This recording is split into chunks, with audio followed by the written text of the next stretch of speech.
Okay, I want to go over a quick video here on my hitch numbers. I just got home and finished out my hitch and just got all my numbers put in here. So this was um, a 22-day hitch with 21 days away from home. This is my fuel bill over here. This is the fuel that was spent for the APU, 75 gallons of APU fuel, a lot of APU time. Had a lot of sitting around time this hitch, a lot of short hauls, and really hot. This is the 4th of July, and I got home yesterday, the 3rd of July. So this hitch was from June 13th to July 3rd. And here's my top line. Those are all the loads I hauled. Um, there's Let's see, there's not quite that many because one was detention time. This one here was detention time, and it wasn't associated with a load. So there would have been 10 count. Let's see if that's right. This should be the right amount. 9 count.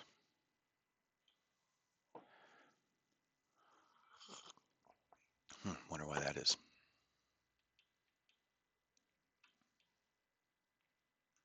Oh, that's also detention time there. Yeah, that's why. Okay. All right, let's go over some stuff here. We did a total top line per day of 775. That's a little low for me. I like to hit 1,000. Don't always do it though. We hit a bottom line. This is after fuel and after factoring of 631. That's profitable because we figure we spend about $350 a day to maintain the company per truck. This is how many miles per day I drove. You see what I mean? This is a lot of short haul stuff, a lot of very low mileage.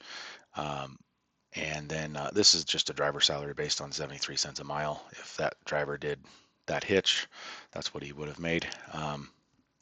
These are my log hours, my total on duty time, 136.75 hours, and then total drive time, 125.25.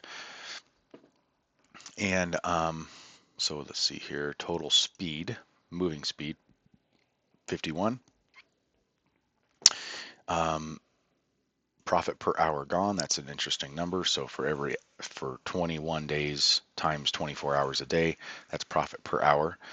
And then let's see, simple profit per log hour. That's after fuel and factoring. We made $97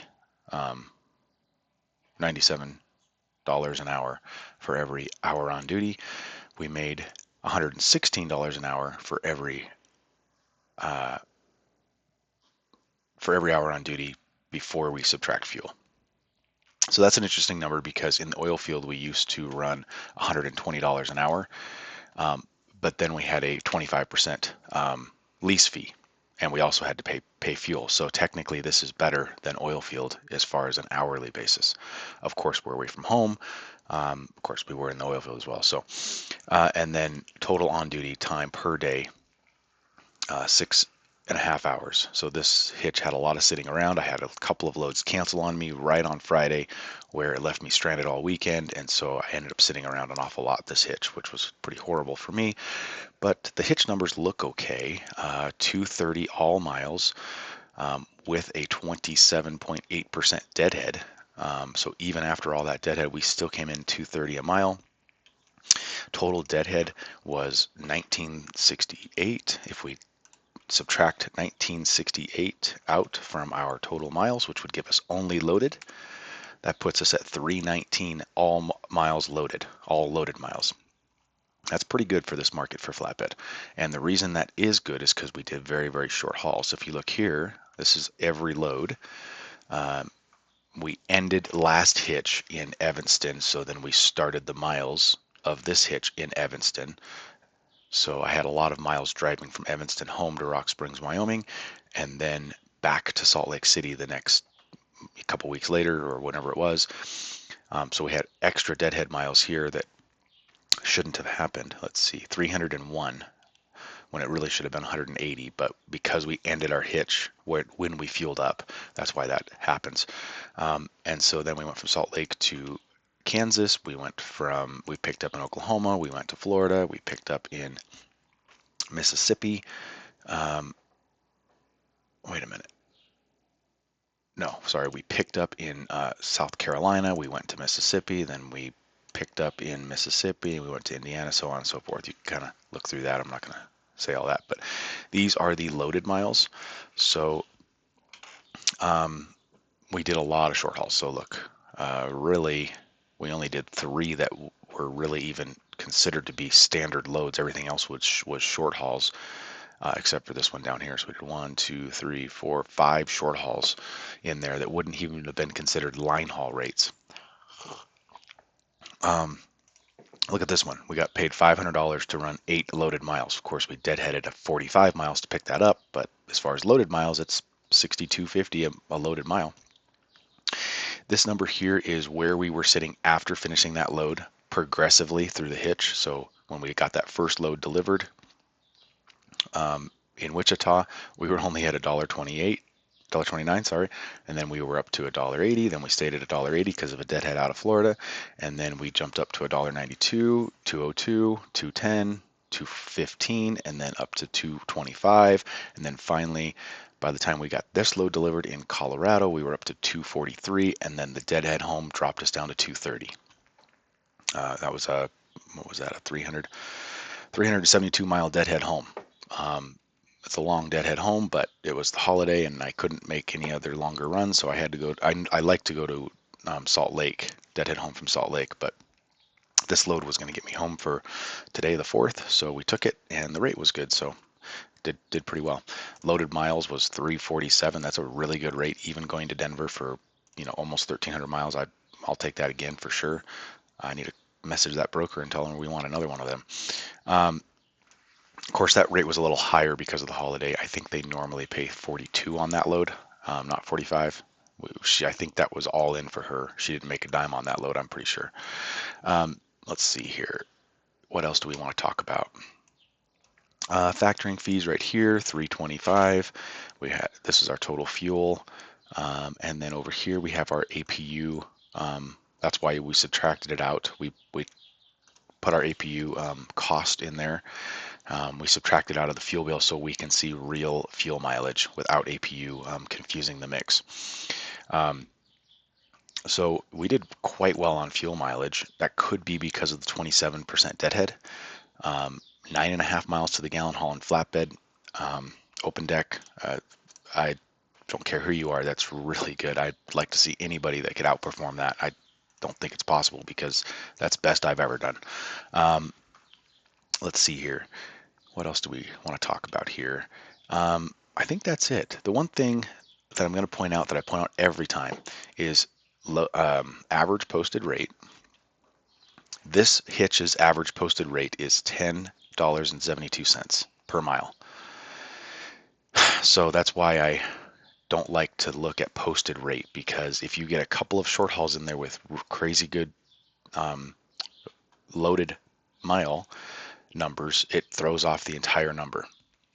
We did not get $10 a mile, but we did get a $10 a mile posted rate, primarily because of this one and these 3 right here.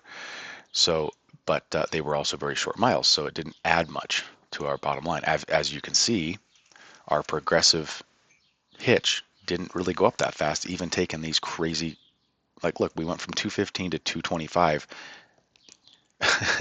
because the dollar wasn't very high. So that might be all we want to talk about here. We had a after fuel of almost $2 a mile. That's really good. This is really good hitch numbers. I'm not thrilled with how many dollars per day we made. We stayed out a lot of days for not very much top line, but our rate per miles look really good on this one. I don't like this. This was not as profitable as some hitches. I'd rather this be down around 215 and this be up around 20,000. I'd rather put more miles down and get a higher revenue, because my mileage doesn't cost me much with this truck. 33 cents a mile to run a mile for fuel. That was 14.3% of revenue. So 14.3% of the 16,275 got spent on fuel.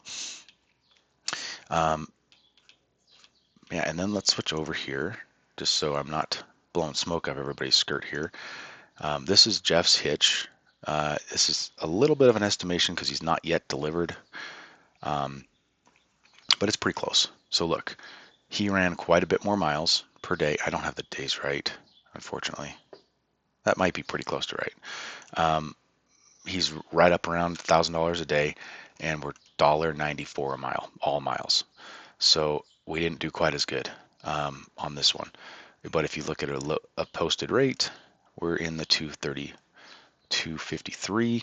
If we subtract out his, we've got to put this in here because this hasn't been finished. Okay, that will give us our, so he spent 900 miles deadheading. So if we subtract out 900 miles, his loaded rate all in is 222. So because he's done longer hauls, it's brought us down to a, not the 230. So this is a more reasonable number. I like this to be higher. I like it to see over 2.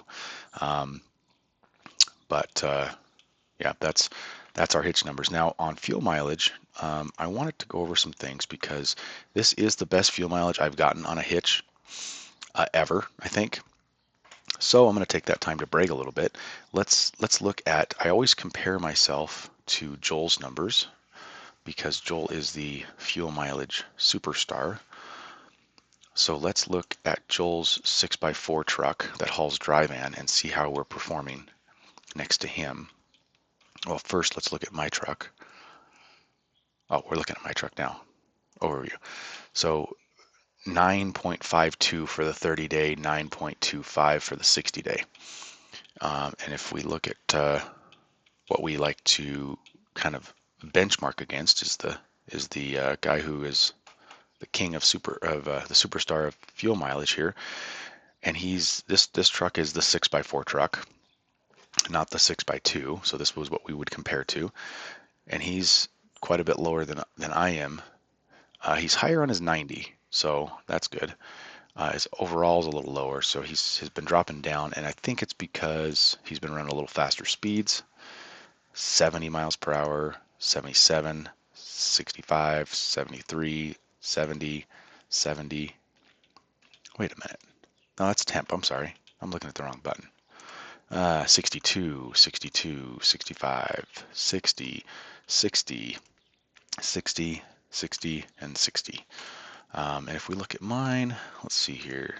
Well, I kind of know what I've been running. I've been running between 55 and 62 typically. Oops, that's not the right truck.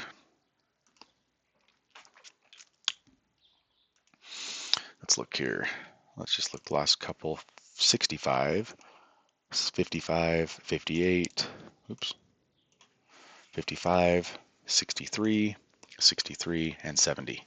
So that is, like I said, it's a good opportunity to brag on fuel mileage on the Kenworth because it's one of my best. So you might as well point out the best when you got it, right? So I'm pretty happy with that fuel mileage number. Like I said, that's probably up because we've got almost 30% deadhead. However, we did have a lot of short hauls, which means I had a lot of stop and go.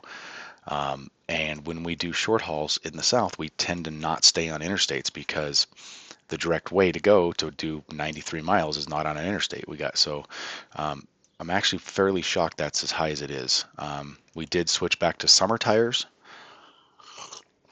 This was the first hitch that we went back to summer tires, so that could be why we're seeing some better fuel mileage numbers too.